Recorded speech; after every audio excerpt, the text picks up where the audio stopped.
По притисок од јавноста и бурните реакции од студентите, предлогот за измените на законот за студентски оброк се повлекуваат, информира една од 10 пратеници на власта кои ги поднесоа измените. Првично, поднесените предлог измени на законот за субвенциониран студентски оброк предвидуваа студентите кои добиваат стипендија, оние чии родители имаат месечен приход над 18.000 денари, како и апсолвентите, да немаат право на студентски оброк, што го побива и првичното мото на законот – здрав оброк за секој студент.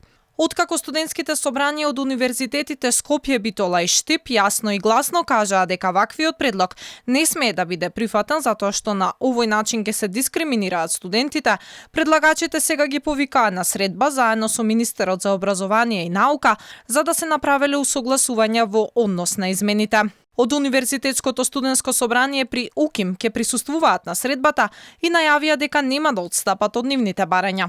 Сите кои се корисници на стипендии да продолжат да бидат корисници на студентскиот оброк. Сите кои се апсолвенти да продолжат да бидат корисници на студентски оброк. Корисници на студентски оброк да бидат оние кои во потесното семејство немаат повисоки примања од 2 просечни плати.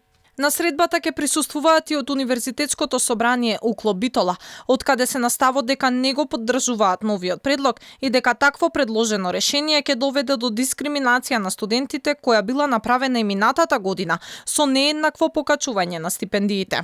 Се надеваме дека на средбата во понеделник ќе најдеме соодветно и прифатливо решение за сечија страна, со што ќе се стремиме кон градење академско општество каде секој студент ќе биде мотивиран да придонесува со сите своји вештини и компетенции кои ги поседува. Позади предлогот за измените на законот за студентски субвенциониран оброк стојат 10 пратеници од СДСМ и ЛДП. Реагираше само нивниот колега, пратеникот од ВМРО ДПМН Антонио Милошовски, кој смета дека ваквиот предлог сериозно би го загрозил стандардот на илјадници студенти.